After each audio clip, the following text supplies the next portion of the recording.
আসসালামু আলাইকুম, শুভ সকাল। কেমন আছেন সবাই? আশা করি ভালো আছেন। আমি আলহামদুলিল্লাহ ভালো আছি। সকালবেলা আজকে শুক্রবার একটু ঘুম থেকে দেরি করছি, কারণ মেয়ের স্কুল নেই এই কারণে। তো ঘুম থেকে উঠছি, এখন বাজে গেছে 7:30 মনে হয়।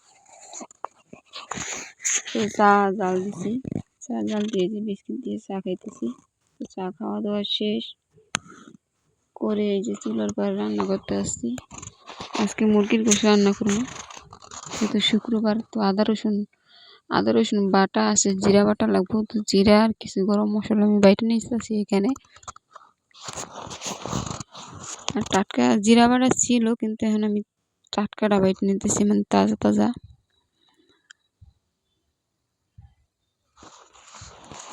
এখন বাজে গেছে কিন্তু 10টা।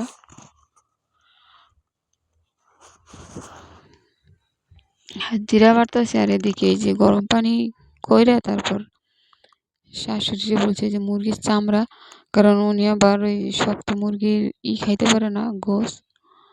তো এর আগে মেহমান আসছিল, তো এই মেহমান আসছিল রোজ পাকাইছি। তো ওইখানে উপরের যে খাঁচাটা ছিল ওইটা রাইখে দিছিলাম, ওই খাঁচাটা আজকে রান্না করবো কিছুই দিয়া। তো ওনাকে চামড়া বাঁচতে দিছি, আর আমি এইদিকে ভাজিটা করে নিলাম। চামড়া বাঁচতে বাঁচতে এরা অরণ হয়ে গেছে। চামড়া বেশিরভাগ মানে বড় বড় যে এইগুলো আসলো পশমগুলো ফালাই দিছে।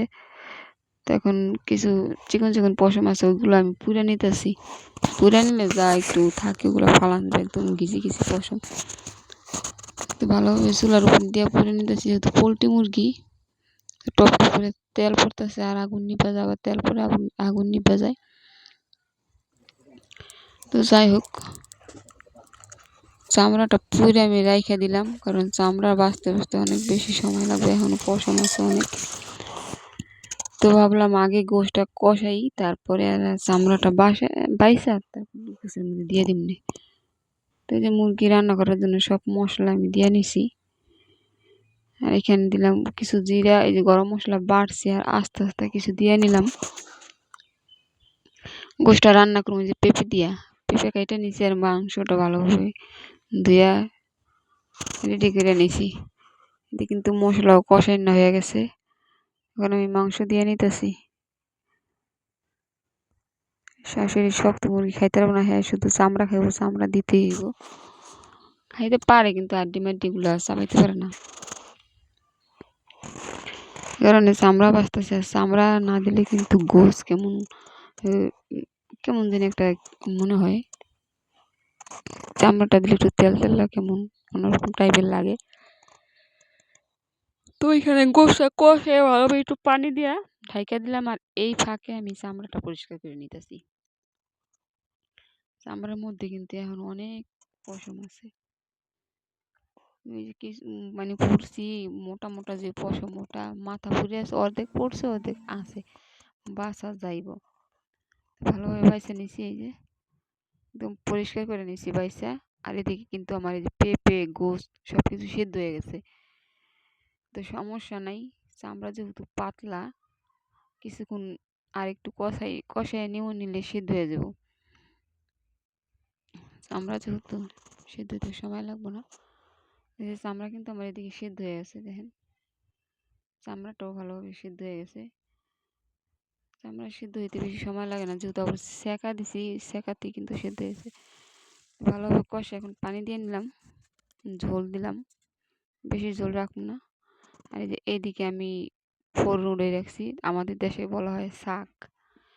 চাউল, পেঁয়াজ, রসুন আর কিছু জিরা তেজপাতা দিয়ে আমি ভালোভাবে ভাইজে এটা উড়ে রাখছি। আগে দেশি মুরগি রান্না করতে এই যে আগে এগুলা বাটা দিয়া দাদিরা নানিরা দেখতাম। আর এখন নতুন নতুন রান্না শিখছি আমরা, এখন এই ফোড়নটা বেশি দিই না, খাই না, মানে এমনিতেই রান্না করি। তো আজকে আমি ভাবলাম আজকে এই শাক বাটা দিয়ে রান্না করি। তো বাইটা নিতেছি এগুলো ভালোভাবে, যে বাটাও আমার হয়ে গেছে দেখেন। মানে এটা দিলে কি একটা কেমন তরকারির একটা অন্যরকম একটা ঘেরান আসে, এতটুকুই। আর আঠা কটা হয় তরকারিটা, এমন পেঁয়াজ বেশি দিলে আঠা হয়, কিন্তু এটা দিলে একটু ঘেরান, অন্য টাইপের একটা ঘেরান আসে, ভাজা ভাজা ঘেরান। তো এখন আমি এই যে তরকারি কিন্তু হয়ে গেছে, এখন আমি এটা দিয়ে হালকা একটু কোনো রকম জাল দিব, তারপর তরকারিটা নামাই নিব। তো দিয়ে দিলাম শাক বাটা। আমরা মানে শাকই বলি, আমাদের শরীয়তপুর এলাকায় সবাই শাক বলে।